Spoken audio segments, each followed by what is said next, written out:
On November 24, 1989, 18-year-old Amanda Stavik, known as Mandy to her friends, went for a jog around 2:30 p.m. Unfortunately, she would never return home. 3 days later, her lifeless body was discovered floating in the Nooksack River approximately 6 miles away from her home in Acme, Washington. She was found naked with only her running shoes and socks on. An investigation revealed that she had been sexually assaulted and suffered head injuries before being thrown into the river, leading to her drowning. In 2009, a DNA sweep was performed on men who lived in the Acme area in 1989, but it wasn't until 2017 that the perpetrator was identified. The suspect's name was Timothy Bass, and he was arrested at the bakery where he worked. It was soon discovered that at the time of Amanda's death, he lived on the same street as her family. In an attempt to explain the incriminating evidence linking him to Mandy's murder, Tim claimed that the two of them were engaged in a sexual relationship.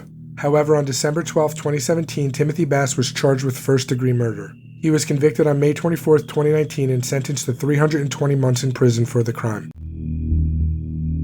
On April 1, 1984, 44-year-old renowned Motown musician Marvin Gaye was shot and killed by his father in their family home in the West Adams neighborhood of Los Angeles, California. The police received a report of a shooting at the residence and quickly responded. Upon arrival, the officers found Marvin unresponsive. Emergency responders transported Gaye to California Hospital Medical Center, where he was pronounced dead. The coroner's report revealed that Marvin had sustained 2 gunshot wounds to his torso inflicted by a .38 caliber revolver. The first shot proved to be fatal, penetrating his chest and affecting his heart, lungs, and liver.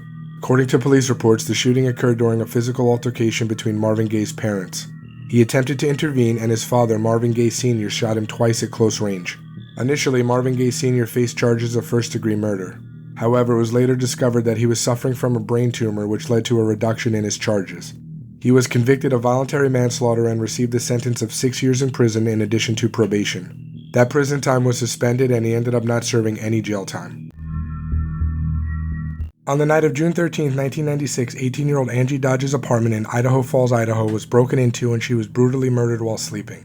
The perpetrator sexually assaulted her and repeatedly stabbed her with such force that it nearly severed her head. They arrested a local teenager, 19-year-old Chris Tapp, in connection with the murder. During his interrogation, Chris confessed to the crime after being questioned for over 100 hours despite no evidence linking him to Angie's murder.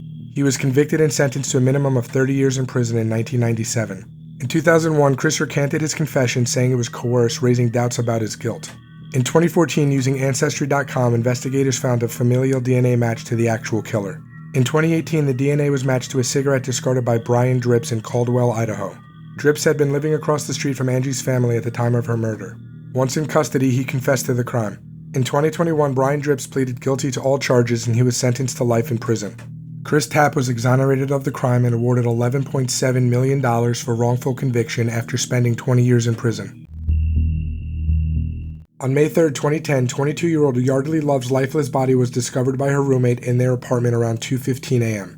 The roommate called 911 suggesting that Love had possibly consumed excessive amounts of alcohol. However, it was later determined that the actual cause of death was blunt force trauma.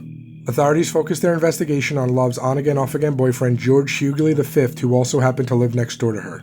The two had been in a relationship for 2 years but had recently broken up. George was taken into custody the following day, and during questioning, he admitted to breaking into Love's bedroom and violently shaking her, causing her head to hit the wall. He also confessed to taking her laptop so he could destroy it. In 2011, George Hughley was indicted by a grand jury on charges of first-degree and felony murder. His trial began in February 2012, and he was ultimately convicted of second-degree murder and grand larceny. He was sentenced to 23 years in prison. Yeardley Love was a talented lacrosse and field hockey player at the University of Virginia. She was memorialized with a statue at the U.S. Lacrosse National Headquarters in Maryland. 19-year-old Aniah Blanchard was last seen on the evening of October 23, 2019 by a family member. Before disappearing, she sent a Snapchat message to her roommate saying she was with a man named Eric. During their search, police found surveillance footage of Aniah inside a Chevron gas station in Auburn, Georgia on the night she disappeared. The Chevron surveillance footage revealed that Ibrahim Yazid was in the store at the same time as Aniah. The footage showed him leaving the store with her, and he was later seen getting out of her vehicle. On October 25th, Aniah's car was discovered abandoned near an apartment complex in Montgomery, Alabama. Inside the car, her blood was found on the front passenger seat, and there was a bullet hole in the passenger side door. At the time Aniah was killed, Yazid was out on bond facing charges of attempted murder and kidnapping. He was arrested on November 7th and charged with kidnapping in connection with Aniah's case. On November 25th, the skull with a bullet hole was found off County Road 2 in Macon County, Alabama, which was later identified as Aniah Blanchard's remains. Ibrahim Yazid was charged with capital murder and he is currently in custody awaiting trial.